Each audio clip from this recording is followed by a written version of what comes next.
My name is Andy Christoph, and this is Pathbend, your guide to personal growth and healing, blending science, art, and spirit. Today's topic is the cult leader's bag of tricks. What makes certain leaders irresistibly charismatic, and why do we follow them so blindly? It's a complex topic, so treat this as more of a sketch that will hopefully give you some pointers. We tend to believe we're too smart to be manipulated. We think only other people fall for propaganda, ad campaigns, and seductive rhetoric. Not me, but that's a self-delusion resulting from what's called the Lake Woebegone effect. We reliably overestimate our resistance to influence and believe we're above average, more rational, more perceptive, and less gullible than other people. But this very belief blinds us to our own vulnerabilities. Even highly educated and accomplished people are just as susceptible to cult-like influence. Why? Because they assume they're immune to it. The real danger is thinking you are above the danger. The reality is we don't follow leaders because they're good. We follow them because they make us feel good. And in times of fear, feeling good wins. It's anxiolytic. It reduces our anxiety. When the world feels chaotic, humans crave certainty like oxygen. And when someone stands before us radiating absolute certainty, we don't ask ourselves if they're right. We just assume they are. We take it for granted. We seek shelter in authority, and not just any authority, but the kind that speaks in absolutes. The kind that makes us feel safe, chosen, and seen. In other words, we don't pick leaders based on competence. We pick them based on confidence. When a person stands before you, their voice beaming with conviction, spine straight, eyes locked into you, something in your brain clicks. You think, he must know something I don't, or she must be seeing something I can't see. And if I follow them, I don't have to feel so lost and afraid anymore. This isn't stupidity or weakness, it's simply biology. Psychologists call it dominance preference, an instinct wired into us through evolution to follow individuals who appear strong and authoritative. While this bias exists in all social circumstances, it's especially prevalent in times of crisis or instability. When there's peace and prosperity, we tend to gravitate to people who can earn our respect through demonstrable expertise and contribution. But in times of crisis, we're magnetized by a display of decisiveness, assertiveness, and control. We put our trust in the strong man, the fiery preacher, the leader who doesn't flinch. The heuristic in our brain goes like this: if they are fearless, maybe I can be fear-free too. But the problem is, fearless doesn't mean wise, dominant doesn't mean virtuous, and confidence without competence is nothing more than a well-dressed delusion. History is littered with the wreckage of lives, movements, and even nations built on the illusion of infallibility. The charismatic dictator, the messianic cult leader, the silver-tongued CEO who drives the company off the cliff. Different faces, same formula. It's a playbook as old as history. If you've stayed with me this far, I hope you're finding this video insightful. So please hit the like button below and subscribe to my channel. It takes only a second and supports my mission to help others live more fulfilling lives. I appreciate your support. Now, let's get back to the cult leader's playbook. The first ingredient is the promise. They start with the simple, seductive proposition: follow me and I'll make you whole. It may sound like this: I'll make America great again, or I'll bring you closer to God, or I'll give you the ultimate success formula. They know what you crave: certainty in an uncertain world, belonging in a polarized society, a grand mission to relieve you from the daily grind, to shield you from the job cuts that you're seeing all around you, or to lift you from the weight of your own perceived insignificance. You're seduced by a vision of glory where you have a privileged and special place. It can be nostalgia for past greatness, a transhumanist utopia, or eternal bliss in heaven. These are all examples of what's called existential outsourcing, handing over your autonomy in exchange for anxiety relief. You're tired of making decisions in an ambiguous world of second guessing yourself, of exercising your agency, or maybe you already have a strong external locus of control, which means that instead of putting your trust in your own actions and decisions, you believe that events happen to you, that you're a helpless victim of circumstances. Maybe you call it fate, luck, God's will, or a conspiracy. Whatever it is, that surrender of personal power makes you ripe for indoctrination.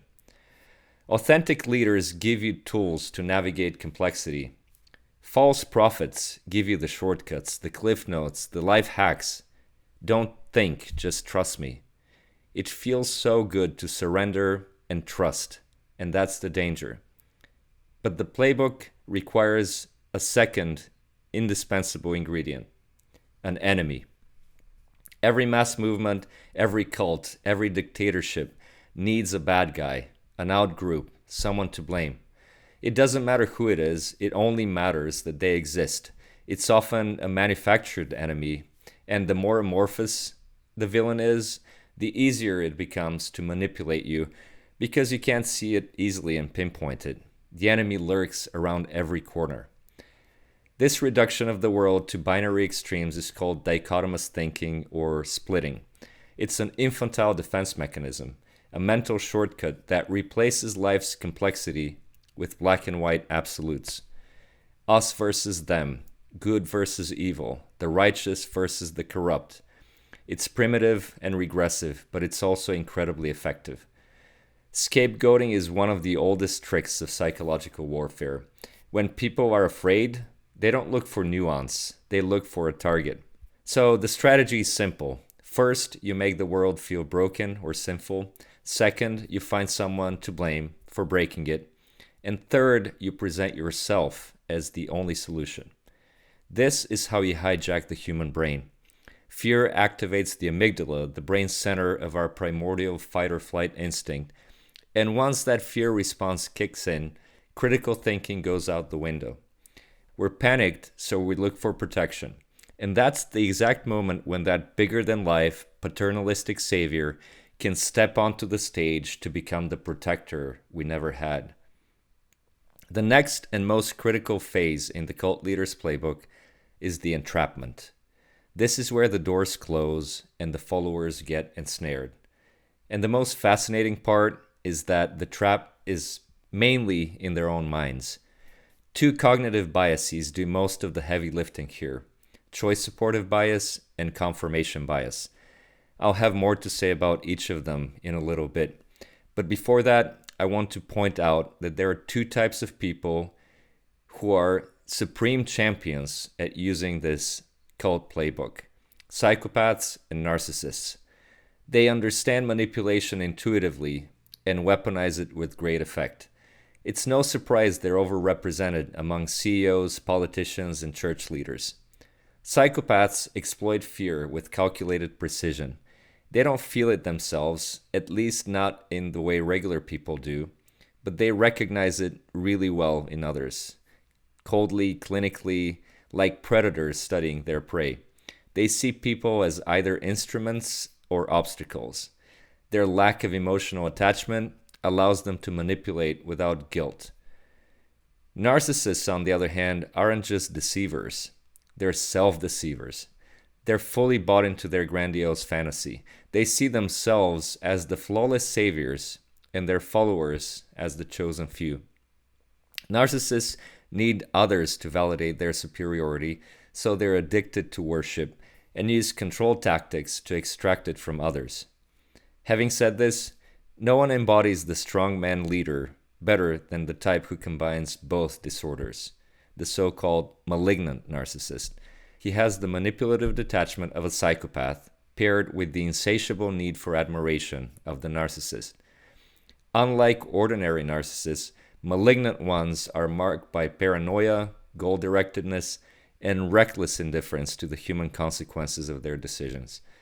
They read people like a map. They mirror your hopes, probe your fears, and can pour salt into your wounds in just the right amount. They tell you exactly what you want to hear and use you to achieve their goal. Adolf Hitler did this masterfully. He didn't rise to power on the wings of terror, but on the wings of hope. At the time, Germany was broken, humiliated by war, and drowning in hyperinflation. People were scared and indignant. And despite the growing anti-Semitism, most people didn't vote for violence or genocide. They voted for stability and national restoration. They voted for Hitler because they believed he'd make Germany great again. And here's the interesting part. Once they had made that choice, their minds started to work overtime to defend it. This is called choice supportive bias. It's our hardwired tendency to interpret information selectively in a way that justifies our past decisions, even when we face mounting evidence that those decisions were incorrect. In other words, once we've voted for a political party or a politician, once we've committed to a belief or bought into an ideology, we unconsciously filter reality to defend that choice and suppress any evidence that contradicts it. When reports of persecution, book burnings, and political purges started to trickle in, many of Hitler's supporters didn't stop to think and reconsider their position. Instead, they found ways to rationalize it. Oh, it's just temporary, or these are the steps that are necessary to restore the order, or the media is simply exaggerating. The deeper our commitment to a position, the harder it becomes to admit our error. It's like gradually getting blinded. You develop tunnel vision. So by the time Hitler's full brutality became blatant, many of his followers were psychologically trapped. To reject him would have meant rejecting themselves, their choices, their beliefs, and their identity. They couldn't lose face, so they doubled down. They didn't just defend him passively, they defended him fervently to improve his odds. And so, even as the Faustian bargain of remaining loyal to him became as clear as day, many remained steadfast, not because they were inherently evil, but because their minds were filtering reality. The truth wasn't just horrific, it was invisible. It was unthinkable, because they were in the tunnel of willful self-delusion. So that's how it starts, a grand vision, a promise of national rebirth, and when people are sufficiently bought in and entranced, the real malignant face of the leader can emerge, flipping the switch from hope to fear. This strategic pivot, what we might call the consolidation phase of the playbook, is when the leader transitions from seductive promises to coercive, overt control. Studies of cult dynamics show that this is when the leader starts isolating followers from the outside influences and instilling paranoia about external threats. The goal is to create a dependency that's nearly impossible to break. The followers who once joined freely, inspired by hope, now stay out of fear of what awaits them if they don't conform. So, to recap the pattern of cult leaders, at first they don't control you with force, they seduce you with devotion. They direct you to an often imaginary enemy, and by the time the truth becomes clear, you're already inside the cage. They've consolidated their power and have their hands on all the levers of social control. Then the reign of terror can begin. To further illustrate these dynamics, let's look at religious contexts. While many spiritual leaders genuinely seek to guide their followers towards growth and wisdom, there's no environment where cult psychology can take deeper root than in certain religious settings. I'll abstract this discussion from religion itself and focus on the people who steer it, who use it, and who often twist it. A fundamentalist environment is a magnet for leaders with narcissistic traits. They're eager to step into the role of God's representative on earth, and by acting in loco parentis, they work to replace God with themselves. They follow the same pattern as dictators. First, they offer salvation, a way out of fear, loneliness, and moral uncertainty. So here's the prescription, and here's the book of rules, the word that I'm uniquely qualified to interpret for you. Then they define the enemy, the unbelievers, the heathens, the homosexuals, woke culture, whatever it may be. And finally, they create conformity and total dependence, which begins at first in a subtle way. You must have faith. You must trust the pastor. You must obey the word of God. The rules seem logical. Then they become rigid. Then they become absolute. Here, choice supportive bias is at play again. Once the follower has invested emotionally in a leader, whether by tithing, making public declarations of faith, or even sacrificing an intimate relationship that may have been healthy, nurturing, and loving, the follower's mind works overtime to avoid cognitive dissonance. To doubt the leader becomes a threat, because admitting they're flawed would mean admitting personal misjudgment, for which you anticipate negative consequences. Religious authoritarianism thrives on conformity. The more you blend in, the more you belong. The more you think for yourself, the more you're ostracized. It's important to distinguish authentic spiritual leadership from harmful manipulation. Research by psychologists like Scott Allison has identified that truly beneficial religious and spiritual leaders demonstrate humility and accountability and encourage critical thinking. They focus on empowering their followers rather than controlling them, and they welcome questions and don't penalize doubt. And this is the right time to bring up the second cognitive bias that keeps people trapped: confirmation bias. Confirmation bias is the tendency to seek out, interpret, and remember information in a way that confirms our pre-existing beliefs, while ignoring or rationalizing any evidence that contradicts them. This isn't a conscious choice, but a cognitive shortcut. Our brains just can't stand cognitive dissonance, so they selectively filter out information in order to maintain coherence with what we already accept as true. So, for example, if the pastor claims to have the gift of prophecy and one of his predictions comes true, we call it a miracle. What about the prophecies that don't pan out? We ignore them or explain them away. Similarly, if the pastor lays hands on the sick, claiming to possess God's healing power, and a congregant recovers, we say, "See, it's proof." If another person remains sick or even deteriorates, we rationalize. We say, "Oh, it's God's will," or "This is a test of faith." The brain isn't wired for truth, but for coherence. It filters incoming data to confirm the beliefs we already accept as given, and so we rewrite reality to protect the leader. Because if the leader is a false prophet, then our faith is in jeopardy, and that's too much to bear. This is why belief systems that get deeply ingrained are resistant to facts. They don't operate on logic, but on psychological self-preservation. If you look carefully, you'll notice that the cult leader's playbook is in action all around you. Cult-like dynamics extend far beyond dictatorships and megachurches. Think of toxic corporate cultures like Theranos or life coaching gurus or extreme diets and marketing schemes, to name just a few. They exist anywhere hierarchies, manipulation, and ideological purity tests converge. And here's an insight. Control is actually wielded in a subtle, covert, but very potent way, through symbols and narratives. They activate euphoric feelings and demarcate who belongs and who doesn't. These are symbols that take on layers of meaning and allow for virtue signaling, from the national flag and the sign of the cross to Teslas, iPhones, and turtlenecks. They trap people not by force, but with a sense of belonging. And once you're inside, once you're among the chosen few, the mind kicks into gear to justify its own captivity. A captivity which the toxic leader reinforces through an intermittent schedule of rewards and punishments. So how do you escape? How do you see through the facade? I'll leave you with 5 strategies. First, learn to recognize the signs.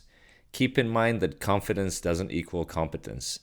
In a Wall Street Journal article from yesterday, Naomi Rothman, a professor of management at Lehigh University, wrote, Quote, in more than 2 decades of research into how leaders' decision-making has an impact on organizational success, I've uncovered a surprising insight. The most effective leaders aren't the ones who seem to have all the answers, but ones who question themselves. End quote. In other words, the best leaders aren't decisive, they're ambivalent, she said. But as I mentioned earlier, our minds are wired to trick us with the wrong perceptions. She then adds, quote, ambivalent leaders face an uphill challenge in becoming leaders in the first place.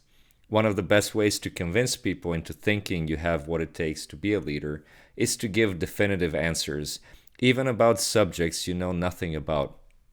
It makes people look dominant, important, and knowledgeable. Ambivalent leaders, meanwhile, are indecisive in the eyes of others and are often perceived as weak and deferential. End quote. Her surprise finding is that these so-called weak leaders were more than twice as effective. The corollary is that trusting your gut is probably not the best way to judge a leader's qualities. Instinct is precisely what can lead you into the trap. A competent leader encourages independent thought. A manipulative one punishes you emotionally for disobedience. A competent leader earns your respect. A manipulative one demands it through coercion and emotional abuse. A competent leader admits their mistakes. A manipulative one warps reality to ensure they're never wrong. A competent leader embraces nuance, complexity, and intellectual humility. A manipulative one sells certainty, absolutes, and the illusion of perfection. A competent one informs you. A manipulative one intoxicates you. And this leads me to the second defensive strategy. Pay attention to your emotions. If a speech transports you into rage, ecstasy, righteous indignation, or tribalism, your critical thinking has been shot. This isn't accidental. It's often by design because such leaders aren't really speaking to the rational, discerning part of you. They're speaking to the child in you, the emotional, reactive, impulsive part of your psyche. This is what's called an ulterior transaction. At the surface level, they're having a speech as an adult to adult. But at the subconscious level, the leader speaks as a parent and hooks the child in you through stories. It could be the pathos of patriotism, the transcendent fervor of communal prayer, or the elation of unity and belonging at a big rally. You feel it with your whole being, and if you feel it, that's your big red flag. Third, look at the patterns. And you can learn a lot about these patterns by studying narcissistic abuse. Pattern 1 is the shared fantasy. If the leader tells you only they can fix the world, start questioning. This is narcissism par excellence. Pattern 2 is splitting, black and white thinking. You hear things like, it's us against the world, or we're good and they're evil. If they use others as scapegoats and make you fear or hate people on the outside, start walking away. Because divisiveness isolates and weakens you. It's the promise of safety that has lured you into their trap, like the sweet scent of a carnivorous plant. Another pattern is emotional blackmail. If they demand unwavering loyalty, stay centered. Because it's not loyalty that they want, it's your submission. The antidote is reclaiming your agency and clear thinking. Instead of engaging in the mental gyrations and twists of logic that are required to uphold and justify your continued commitment to an increasingly irrational fantasy, refuse to do their bidding. Stay grounded in universal principles, sound logic, and your personal values. Fourth, if you're already intoxicated, detox. Leaving a toxic leader is like leaving an abusive relationship. It's painfully hard. To quote a popular song, it's like learning how to live when the drugs run out. You will feel withdrawal. You will doubt yourself. And you will crave the certainty that they gave you. Because embracing an ambiguous and impersonal reality is far harder than surrendering to a beautiful shared fantasy. It requires you to live without the emotional crutch of predigested answers. In the context of cult-like religious settings, The detox phase can be profoundly gut-wrenching and even dangerous, because being shunned is tremendously bruising and destabilizing. And the leader knows this and uses it. Because shunning is more than a simple rejection, it's engineered abandonment. It's intentionally cruel and punitive. Or to say it differently, it's psychopathic. It can evoke the most primal of fears in you, the sheer terror of losing your identity, your community, and your sense of meaning. So this is why cults and cult-like settings have such a strong grip on individuals. And this is why people stay long after they suspect something's wrong. This is why cults can become a lifelong trap, with their followers used as chess pieces in service of political and ideological agendas. Studies show that successful recovery from cult involvement requires social support and rebuilding identity. Former members often need to replace the validation and community they've lost, so they need support groups and professional counseling. You'll also want to maintain a diverse information diet and look for multiple perspectives, and especially the kind of perspectives that challenge your existing beliefs. Last but not least, if it's safe to do so, speak up. Walking away isn't just difficult, but many times it's insufficient.